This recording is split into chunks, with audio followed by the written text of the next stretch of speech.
عزیز طلبہ، السلام علیکم۔ آج ہم فیملی اور کمیونٹی کی صحت پر بات کریں گے، جس کا کورس کوڈ ہے 365 اور یہ اس کورس کا تیسرا یونٹ ہے۔ سطح انٹرمیڈیٹ۔ یونٹ کا تعارف۔ عزیز طلبہ، اس سے پہلے آپ یونٹ نمبر 2 پڑھ اور سن چکے ہیں۔ اس میں ہم نے جن موضوعات پر بات کی ان میں صحت کو بہتر بنانے والے مثبت اطوار، صحت کو متاثر کرنے والے منفی اطوار، بڑھتی ہوئی عمر کے صحت سے متعلق مسائل اور اس دوران صحت کی نگہداشت کیسے کرنی چاہیے شامل ہیں۔ آج یونٹ نمبر 3 میں جن موضوعات پر بات کریں گے ان میں عمرانیات سے کیا مراد ہے، عمرانیات اور صحت کا تعلق، غربت اور معاشرتی مسائل کے صحت پر اثرات، حفظان صحت اور علاج میں روایتی دواؤں کا کردار، اور وہ عوامل جو صحت کو بہتر بنانے میں اہم کردار ادا کرتے ہیں ان پر تفصیل سے بات ہوگی۔ امید ہے آپ ان تمام معلومات سے مستفید ہو کر اپنے خاندان اور کمیونٹی کے لوگوں کی صحت بہتر بنانے میں مددگار ثابت ہوں گے۔ یونٹ کے مقاصد۔ یہ یونٹ پڑھنے کے بعد آپ اس قابل ہو جائیں گے کہ جان سکیں عمرانیات سے کیا مراد ہے، عمرانیات اور صحت کا تعلق بیان کر سکیں گے، صحت کو متاثر کرنے والے معاشرتی مسائل سے آگاہی حاصل کر سکیں گے۔ سب سے پہلے یہ جاننے کی کوشش کرتے ہیں کہ عمرانیات سے کیا مراد ہے۔ عمرانیات سوشیالوجی، سائنسی طریقے سے معاشرے کے مطالعے کا نام ہے۔ بالخصوص اس میں انسانوں کے باہمی روابط اور ان کی ترتیب اور تنظیم سے متعلق بحث کی جاتی ہے۔ اس کی تعریف یوں بھی کی جا سکتی ہے کہ عمرانیات معاشرتی زندگی اور انسانوں کے باہمی روابط سے پیدا ہونے والے نتائج کا مطالعہ ہے۔ یہ علم تمام معاشرتی عوامل جیسے گروہ بندی، ثقافت، صحت، سیاست، معیشت، مذہب، آبادی، ماحول اور ان کے باہمی تعلق کا احاطہ کرتا ہے۔ بہت سے طالب علم عمرانیات کی تعریف سے شاید پہلے ہی آگاہ ہوں گے۔ ہم نے یہاں اس لیے عمرانیات کی تعریف دہرائی ہے کہ چونکہ عمرانیات معاشرے کے مطالعے کا علم ہے اور صحت معاشرے میں موجود افراد میں کام کرنے کی صلاحیت کا نام ہے، گویا دونوں کا تعلق انسانوں سے ہے، لہذا صحت اور عمرانیات کا چولی دامن کا ساتھ ہے۔ اسی بات کو دیکھتے ہوئے آئیے دیکھتے ہیں کہ شعبہ صحت کے کارکنان کے لیے عمرانیات کا علم کیوں ضروری ہے۔ جیسا کہ پہلے ہم بات کر چکے ہیں کہ شعبہ صحت کا تعلق معاشرے میں بسنے والے افراد سے ہے۔ کسی بیمار کی صحت بحال کرنے کے لیے مرض کے اسباب، علامات، تشخیص اور دوا سب یکساں اہمیت کے حامل ہیں۔ مرض کی ظاہری علامات بعض اوقات مرض کی بنیاد واضح نہیں کر پاتی، جس کے لیے تشخیص کے عمل سے گزر کر معالج دوا تجویز کرتے ہیں۔ لیکن اگر مرض کے بنیادی اسباب اسی طرح قائم رہیں تو مریض دوا کھانے کے بعد یا کھانے کے دوران دوبارہ مرض کا شکار ہو جاتا ہے۔ اس لیے اگر معاشرے کے افراد کو صحت مند رکھنا ہو تو نہ صرف مرض کے پھیلاؤ کو روکا جاتا ہے بلکہ اسباب کو بھی ختم کرنا ضروری ہوتا ہے۔ حفظان صحت کا انحصار فرد کے رویے پر ہوتا ہے۔ اگر رویہ مثبت ہے تو وہ نہ صرف خود کو مختلف امراض سے محفوظ رکھتا ہے بلکہ اپنے خاندان اور اہل محلہ کی مجموعی صحت کو قائم رکھنے میں مددگار ہوتا ہے۔ اس کے برعکس منفی رویے کے حامل افراد نہ صرف ان امراض کا جلد شکار ہو جاتے ہیں بلکہ ان کے پھیلاؤ کا بھی سبب بنتے ہیں۔ مثبت رویہ یہ ہے کہ فرد اپنے بدن اور لباس، گھر اور گلیوں کی صفائی میں اہم کردار ادا کر کے مرض کے پیدا ہونے اور پھیلنے کی راہ میں رکاوٹ بن جاتا ہے۔ اگر وہ بیمار ہو بھی جائے تو جلد از جلد معالج سے رجوع کر لیتا ہے، دوائیں باقاعدگی سے استعمال کرتا ہے، کھانسی، تھوک اور بہتی ناک کے ذریعے پھیلنے والے امراض کے پھیلاؤ کو روک لیتا ہے، جبکہ منفی رویے والے افراد اس کے الٹ ہوتے ہیں۔ عزیز طلبہ، صحت کو نہ صرف مثبت منفی رویے متاثر کرتے ہیں بلکہ اور بھی بہت سے عوامل ہیں جو فرد کی صحت پر بالواسطہ یا بلاواسطہ طور پر اثر انداز ہوتے ہیں۔ آئیے ان کا مفصل جائزہ لے لیتے ہیں۔ غربت کے صحت پر مسائل۔ پاکستان میں فی کس آمدنی بہت کم ہے بہت سے لوگ فیکس سے بھی کم آمدنی رکھتے ہیں، جس کی وجہ سے ان کی قوت خرید بھی کم ہوتی ہے۔ انہیں متوازن غذا تو کیا، پیٹ بھر کے کھانے کو نہیں ملتا۔ غذائی اشیاء کی قلت کے اثرات حراروں، لحمیات، معدنیات اور جسم میں آکسیجن پہنچانے والے ذرات کی کمی کی صورت میں ظاہر ہوتے ہیں۔ ایسے لوگوں کی اولادیں بھی زیادہ ہوتی ہیں۔ معاشی بدحالی کی وجہ سے وہ حفظان صحت کے اصولوں پر عمل نہیں کر سکتے، کیونکہ صابن، تولیہ، گھر کی صفائی اور صحت کو قائم رکھنے والی اشیاء ان کی قوت خرید سے باہر ہوتی ہیں۔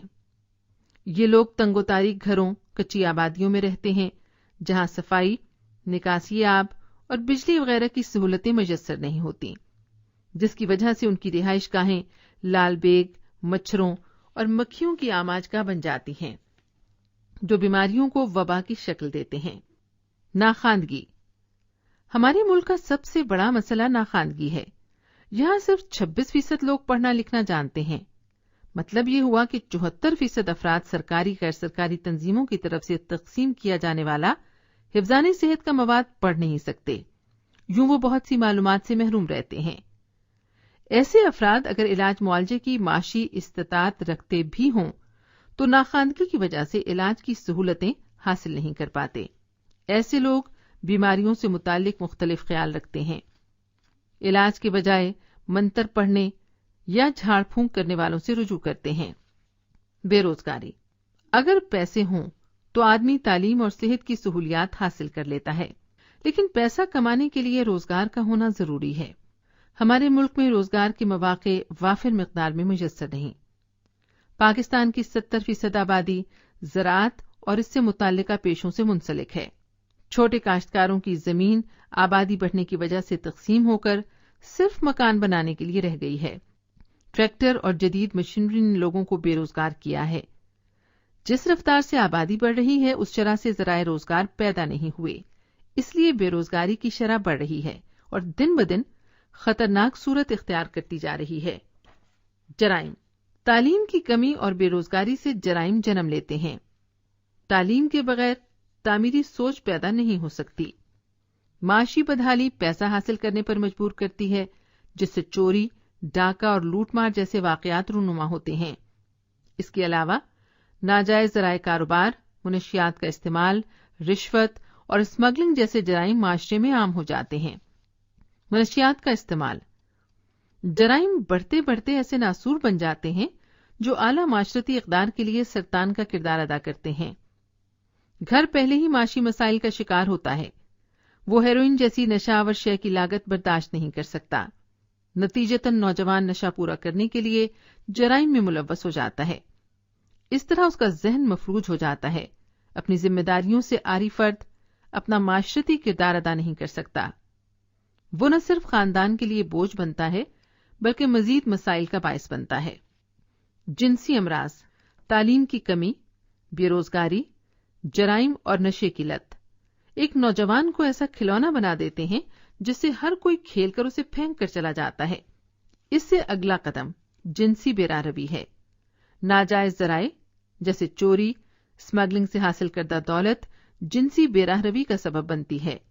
ایسا شخص اپنی نفسیاتی الجھنوں کے تدارک کے لیے جنس میں پناہ لیتا ہے اور اپنی تسکین کے لیے معاشی طور پر مجبور یا اس جیسے دوسرے افراد کو اپنا نشانہ بنا لیتا ہے، جس سے سوزاک، آتشک، پیشاب کی نالی کا ورم اور ایڈز جیسے موذی امراض پیدا ہوتے ہیں۔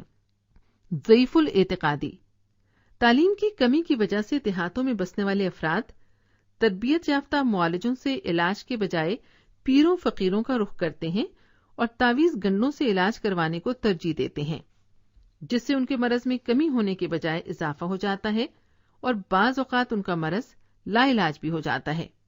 جس طرح ذکر کیے گئے تمام عوامل انسان کی صحت پر برے اثر ڈالتے ہیں، اسی طرح اسلام نے انسانی صحت کو برقرار رکھنے کے لیے بھی بہت سے رہنما اصول بیان فرمائے ہیں، جن پر عمل کر کے ہم نہ صرف خود صحت مند رہ سکتے ہیں بلکہ صحت مند معاشرہ تشکیل دینے میں بھی مددگار ثابت ہو سکتے ہیں۔ آئیے دیکھیں کہ اس معاملے میں اسلام ہماری کس طرح رہنمائی کرتا ہے۔ خوراک اسلامی معاشرے میں غذائی قلت کا تصور بھی نہیں کیا جا سکتا۔ بیماروں، مسکینوں، محتاجوں اور ہمسایوں کی خوراک کا خیال رکھنا دینی فرائض میں شامل ہے۔ مسلمان خلفاء کا یہ وتیرہ رہا ہے کہ وہ اپنے کندھوں پر خوراک رکھ کر ضرورت مندوں تک پہنچاتے تھے۔ حضور صلی اللہ علیہ وآلہ وسلم نے اپنی پوری زندگی میں چند سیر گندم کھائی، کبھی چھنا ہوا آٹا نہیں کھایا۔ اس کے علاوہ سبزیاں کھانا، مختلف چیزیں بدل کر کھانا، رات کو برتن ڈھانپ کر رکھنا آپ کی عادت مبارکہ تھی۔ زیادہ گرم غذا کھانے سے منع فرمایا۔ کھانے سے پہلے پانی پینا بہتر، درمیان میں پینا صحت اور آخر میں پینا بیماری کی علامت بتایا۔ پانی 3 سانسوں کے ساتھ پینا، کھانا خوب چبا کر کھانے کی ترغیب دی ہے۔ کھانے سے پہلے ہاتھ دھونا، بسم اللہ پڑھ کر کھانا، کھانے میں عجلت نہ کرنا اور بھوک رکھ کر کھانا مختلف امراض کو روکنے کا سبب ہے۔ حضرت عمر رضی اللہ تعالی عنہ کا قول ہے کہ کم کھانا، کم بولنا اور کم سونا دانشمندی ہے۔ سیرت طیبہ میں ہزاروں ایسی مثالیں موجود ہیں۔ صفائی، حدیث میں ہے کہ صفائی نصف ایمان ہے۔ صفائی بہت سی بیماریوں سے بچاتی ہے۔ ناخن کاٹنا جراثیموں کی پرورش کو روکتا ہے۔ بالوں کو تراشنا، صاف لباس پہننا، غسل سے طہارت حاصل کرنا، وضو کرنا سنت رسول صلی اللہ علیہ وآلہ وسلم ہے۔ آپ صلی اللہ علیہ وآلہ وسلم نے فرمایا، اگر مجھے مشقت کا ڈر نہ ہوتا تو مسواک کو فرض قرار دیتا۔ کھانے کے بعد کلی کرنا اور ہاتھ دھونا آپ صلی اللہ علیہ وآلہ وسلم کا معمول تھا۔ اگر صرف وضو کو لیں تو انسان جن اعضاء کو وضو میں دھوتا ہے، یہی اعضاء گرد و غبار، مٹی یا دوسرے الفاظ میں جراثیموں کی زد میں رہتے ہیں۔ گویا دن میں 5 بار دھونے سے مختلف امراض کا شکار ہونے سے بچا جا سکتا ہے۔ یہ بدن کی صفائی ہے۔ آپ صلی اللہ علیہ وآلہ وسلم راہ چلتے ہوئے کوئی کانٹا یا پتھر راستے میں نظر آتا تو ہٹا دیتے۔ یہ گلیوں اور محلوں کو صاف رکھنے کی ترغیب ہے۔ متعدی امراض سے بچاؤ۔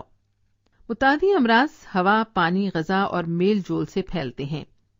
اسلامی طریقے کے مطابق کھانے سے پہلے ہاتھ دھو کر تولیہ استعمال کرنے سے منع کیا گیا ہے تاکہ جراثیم ہاتھوں کے راستے غذا میں شامل ہو کر جسم میں داخل نہ ہوں۔ آپ صلی اللہ علیہ وآلہ وسلم نے برتنوں کو ڈھانپنے کا طریقہ بتایا تاکہ وہ مکھیوں یا دیگر جراثیم سے محفوظ رہیں۔ ناخن تراشنے کا حکم ہوا تاکہ جراثیموں کی رہائش نہ بن سکیں۔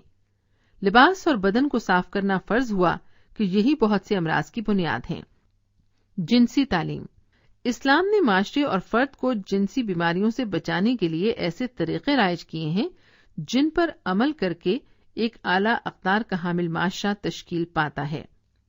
قرآن کی مثال کو ہی لیجئے، جو بچہ عربی جانتا ہو 4-5 سال کی عمر میں قرآنی تعلیم کے آغاز میں ہی نکاح، حیض، ضبط نفس اور مرد و عورت کے تعلقات سے واقف ہو جاتا ہے۔ 10 سال کی عمر میں بچے کا بستر اور کمرہ علیحدہ کرنے کے احکامات موجود ہیں۔ یہی حکم عورتوں کے پردے کے بارے میں بھی ہے کہ وہ اپنا جسم مناسب طریقے سے چھپائیں۔ اللہ تعالیٰ نے بچوں اور والدین کو رہن سہن کے آداب کی تعلیم دیتے ہوئے فرمایا، بچوں سے کہو بغیر اجازت تمہارے کمروں میں داخل نہ ہوں۔ خواتین اپنی نگاہیں نیچی رکھیں۔ مردوں اور عورتوں کو چھپ کر ملنے سے منع کیا گیا ہے۔ اگر تم میں سے پسند کا سلسلہ چل نکلے تو فوراً نکاح کر لو۔ اس کے بعد زنا کے متعلق سخت سزائیں بہت سی معاشرتی برائیوں میں رکاوٹ ہیں۔ ایسے معاشرے میں آتش اور ایڈز جیسے خطرناک امراض جنم نہیں لے سکتے۔ ماں کا دودھ، تحقیق نے یہ ثابت کیا ہے کہ ماں کے دودھ کا کوئی نعم البدل نہیں ہے۔ قرآن پاک نے 1400 سال پہلے اس بات کا نہ صرف حکم دیا بلکہ اس کی مدت بھی بتا دی۔ ایک آیت کا مفہوم یہ ہے کہ ماں بچے کو 30 ماہ یا اس سے کچھ کم مدت دودھ پلائے۔ حضرت عمر رضی اللہ تعالی عنہ کے دور میں وہ بچے جو ماں کا دودھ پینا چھوڑ دیتے تھے ان کا وظیفہ مقرر کیا جاتا تھا۔ اکثر ماؤں نے وظیفے کی خاطر بچوں کو دودھ پلانا چھوڑ دیا۔ جب حضرت عمر رضی اللہ تعالی عنہ کو معلوم ہوا، انہوں نے بچے کی پیدائش کا وظیفہ شروع کر دیا تاکہ مائیں بچوں کو دودھ پلانا نہ چھڑوائیں۔ طب نبوی صلی اللہ علیہ وآلہ وسلم، حضرت محمد صلی اللہ علیہ وآلہ وسلم نے صحت کے جن رہنما اصولوں کی عملی تصویر پیش کی تھی انہیں طب نبوی کہا گیا ہے۔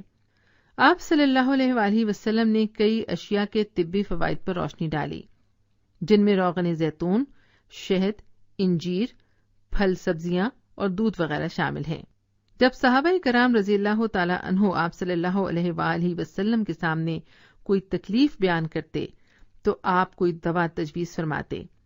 اس طرح اچھا خاصا مواد اکٹھا ہو گیا جو آج اردو میں کتابی شکل میں موجود ہے، لیکن آپ صلی اللہ علیہ وآلہ وسلم نے دیگر طریقہ علاج سے روکا نہیں ہے۔ علم الابدان کی تعلیم۔ قرآن پاک میں دوسرے شعبہ زندگی کی طرح مختلف طبی مضامین کی بنیاد فراہم کی۔ مثلا پہلی وحی ہے، ہم نے انسان کو خون کے لوتھڑے سے پیدا کیا، شکم مادر میں گندے قطرے سے لے کر مکمل جسم تک تمام مدارج بیان کر دیے۔ انسانی حصوں میں پہلے سماعت اور پھر بصارت کا آغاز ہونے تک جیسے مراحل بیان کیے ہیں۔ باری تعالیٰ نے اپنی ذات اور آفاق میں غور کرنے کو اللہ کی ذات کی معرفت کا ذریعہ بتایا ہے۔